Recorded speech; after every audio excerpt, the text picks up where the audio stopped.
ఈ నెల 31వ తారీఖున చంద్రబాబు నాయుడు గారు వెలిగొండ ప్రాజెక్టు ప్రారంభోత్సవం చేస్తున్నారు కదా మేడం. దాని గురించి మీ అభిప్రాయం ఏంటి? మా వెలిగొండ ప్రాజెక్టుని ఇప్పుడు చంద్రబాబు నాయుడు గారు చేయటం ఏంటమ్మా? ఎప్పుడో ఆయన శంకుస్థాపన చేసి వదిలేసిన దాన్ని 90% పైనే రాజశేఖర రెడ్డి గారు చేశారు. తర్వాత జగన్మోహన్ రెడ్డి గారు కూడా దాన్ని కంప్లీట్ చేశారమ్మా. ఇప్పుడు వచ్చేసి దాంట్లో చేతులు పెట్టి నేనే చేశాను, నేను స్థాపించాను, నేనే మొత్తం కంప్లీట్ చేశానని చెప్పుకోవటం ఎలా ఉందంటే సొమ్మొకళ్ళది సోకొకళ్ళది, పన్నితనం ఒకళ్ళది. అయితే ఇప్పుడు నేను చేశానని స్టాంప్ వేసుకోవటం అలా ఉందమ్మా. అది ప్రజలందరికీ తెలుసమ్మా, చూస్తానే ఉన్నారు. ఇప్పుడు మీరు కూడా అడగడం ఎలా ఉందంటే, అంటే అందరూ తెలిసిన దాన్ని మనం చెప్పుకోవడం ఎలా అంటే క్రెడిట్ చోరీ చేస్తున్నారు అనమాట.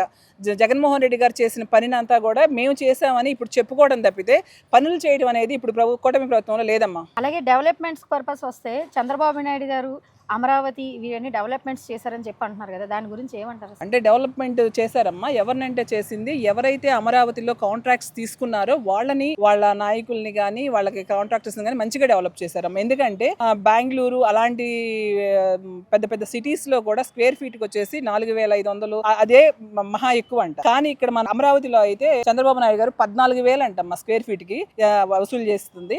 అంటే ఏ లెక్కలో డెవలప్మెంట్ చేస్తున్నారనేది, ఎంతవరకు నిధులు తెచ్చేసి అప్పులు తెచ్చేసేసి అమరావతిలో దారపోస్తున్నారని చెప్పేసి ప్రజలందరం గమనిస్తున్నాము. ఈ విధంగా డెవలప్ చేస్తున్నారు. జగన్మోహన్ రెడ్డి గారు అయితే ఆ రోజు షిప్పింగ్ ఎయిర్బర్డ్స్ కానీ, పోర్ట్స్ కానీ, అలానే సచివాలయాలు కానీ, లేకపోతే ఆరోగ్యశ్రీని మంచిగా డెవలప్ చేశారమ్మా. ఎంతమందికి ఆరోగ్యశ్రీలో అయితే ఇంకా చాలా వ్యాధులకు సంబంధించి డెవలప్ చేశారు. ఇప్పుడు దాన్ని అయితే నిర్వీర్యం చేసిన ఘనత ఇప్పుడున్న ప్రభుత్వాన్ని. మంగళగిరిలో డెవలప్మెంట్స్ గురించి ఏమంటారు మేడం? మా మంగళగిరిలో లోకేష్ గారు అయితే ప్రజలు గెలిపించారు, కానీ లోకేష్ గారికి ప్రజలు అందుబాటులో ఉండట్లేదమ్మా. డెవలప్మెంట్స్ అంటే తూతూ మందరంగా వచ్చి శంకుస్థాపనలు చేసుకుని వెళ్ళటం తప్పితే ఇక్కడ డెవలప్మెంట్స్ అనేవి లేవు. అంతకుముందు అయితే సచివాలయ వ్యవస్థను కానీ, ఆరోగ్యశ్రీ కేంద్రాలని కానీ, అలానే గౌతమ బుద్ధ రోడ్డు కానీ, ఇలా చాలా డెవలప్ చేశారమ్మా మంగళగిరిలో. ఎవరు చేశారు? అంతకుముందు జగన్మోహన్ రెడ్డి హయాంలో అంతకుముందు ఉన్న ఎమ్మెల్యే గారు చేశారమ్మా. ఇప్పుడైతే కనుక అలాంటి డెవలప్మెంట్స్ కానీ ఏమీ కానీ చేయటం అనేది లేదమ్మా.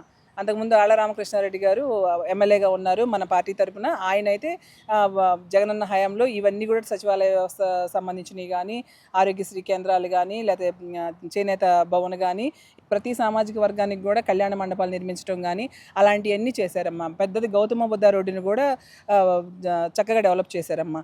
ఇప్పుడైతే చూసుకుంటే రోడ్లు కానీ దేనికి సంబంధించినవి కూడా డెవలప్ అనేది లేదమ్మా. అంటే అంతకుముందు చేసిన వాటిని ఇప్పుడు చూపించుకుంటాం తప్పితే లోకేష్ గారు ముందు ప్రజలకు అందుబాటులో ఉండాలమ్మా. ప్రజలకు అందుబాటులో లేరు. చాలామంది కూడా వాపోతున్నారు.